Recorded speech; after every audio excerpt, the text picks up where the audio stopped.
बाबर देखें, पहले तो वो बड़ा कंपैटिबल और बड़ा एक पैकेज है, क्लासिक क्रिकेटर है वो बड़ा पुरानी जोरी क्रिकेट खेलता था। फिर उसने प्रेशर डाला कि वनडे पे आप ऐसे खेलो, फिर उसने गेम चेंज की, गियर चेंज किया, वो बन गए। अब T20 फॉर्मेट एक बिल्कुल ही फर्क जॉनरा है। अब उसमें भी आए, अब उसमें थोड़ा टाइम उनको लग रहा है, लेकिन वो स्कोर कर रहे हैं, अभी 100 किया उन्होंने, लेकिन थोड़ा स्ट्राइक रेट पे थोड़ा हल्का जा रहे हैं, लेकिन वो उसको भी कैचअप कर रहा है। और मेरी भी उनसे बात हुई थी कि यार, कि मैंने कहा आप अपने स्ट्राइक रेट को देखो और स्ट्राइक रेट को थोड़ा इम्प्रूव करो। कहते जी मैं काम कर रहा हूँ, मेरी गेम वो नहीं है। वो इम्प्रूव कर रहा है, वो T20 का भी अच्छा बैट्समैन बन चुका है, वो टेस्ट का पहले ही नंबर 1 है, वनडे का नंबर 1 है, T20 का नंबर 1 बैट्समैन है। तो और क्या चाहते हो यार, बस थोड़ा स्ट्राइक रेट का मसला वो बेहतर कर ले, वो उस पर काम कर रहा है। और उसकी गेम नहीं थी इतना तेज़ खेलने वाली, वो प्रॉपर क्लासिकल एक बैट्समैन है, वो उसको भी इम्प्रूव कर रहा है और हो रहा है। और ये लोग बातें कर रहे हैं उसके खिलाफ, it's is nonsense, it's utter nonsense. Is a great player and he is one of the asset for Pakistan.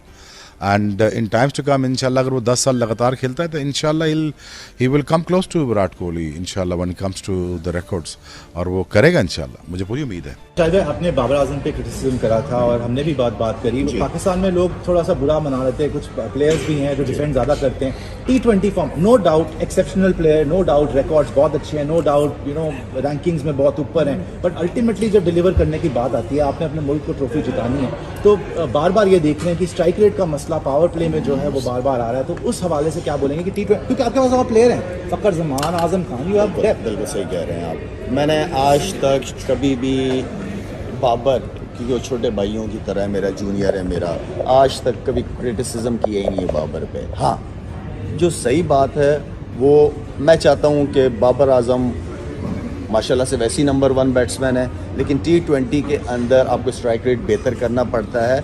Babar Azam अपनी बैटिंग, अपनी इनिंग को बिल्ड करने के लिए वो टाइम लेता है। उसके साथ एक ऐसा पार्टनर होना चाहिए जिसका स्ट्राइक रेट 135 140 प्लस। उस पावर प्ले इंपॉर्टेंट होता है, आपने फ़ायदा उठाना होता है, तो हमेशा उस पर बात की है। जैसे अगर मैं विराट कोहली की बात करता हूँ, हमेशा से उसको बड़ा मैं हाई रेट करता हूँ, बड़ा पॉजिटिव खेलता है, उसके ऊपर मुश्किल वक्त भी आया, लेकिन उसने बड़ा प्लेयर था जिसकी वजह से उसने अपने आप को उसमें से निकाला है।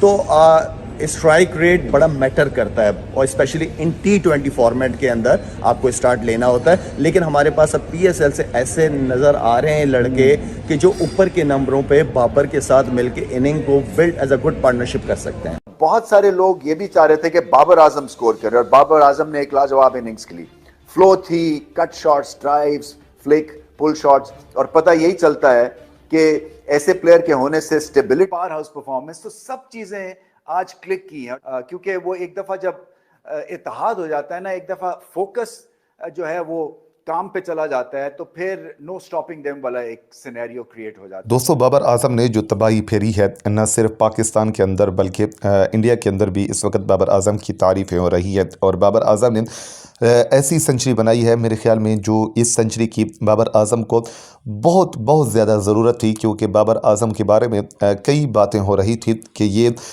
सेंचुरी तो क्या ये 50 नहीं कर सकता, इसका स्ट्राइक रेट का मसला है, इसका ये है वो है।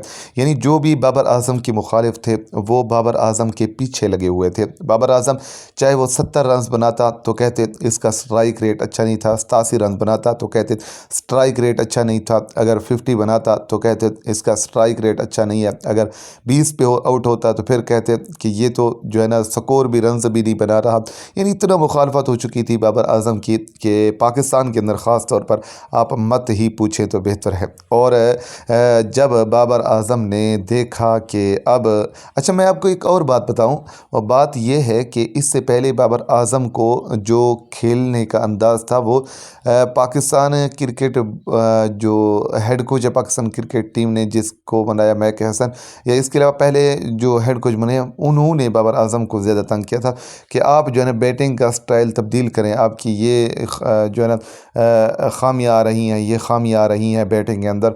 तो ये उनके मुताबिक खेल रहा था। PSL जब शुरू हुआ ना तो उससे पहले ये ख़बरें आई हैं कि बाबर आजम अब अपनी बैटिंग जिस तरह पहले करते थे अब उसी तरीके पे जो है ना ये खड़ा होने का अंदाज़ सब कुछ पहले वाले तरीके पे जो है ना इन्होंने जो पहले उनका स्ट्रेंथ था ना उसके मुताबिक बाबर आज़म ने खेलना शुरू किया।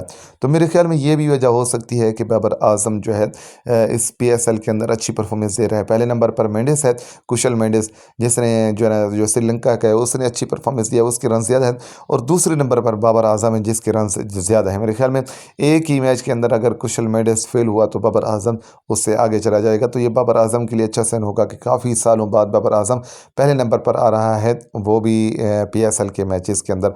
दोस्तों आपकी इसके बारे में क्या राय है? कमेंट सेक्शन में अपनी राय का इज़हार ज़रूर कीजिएगा।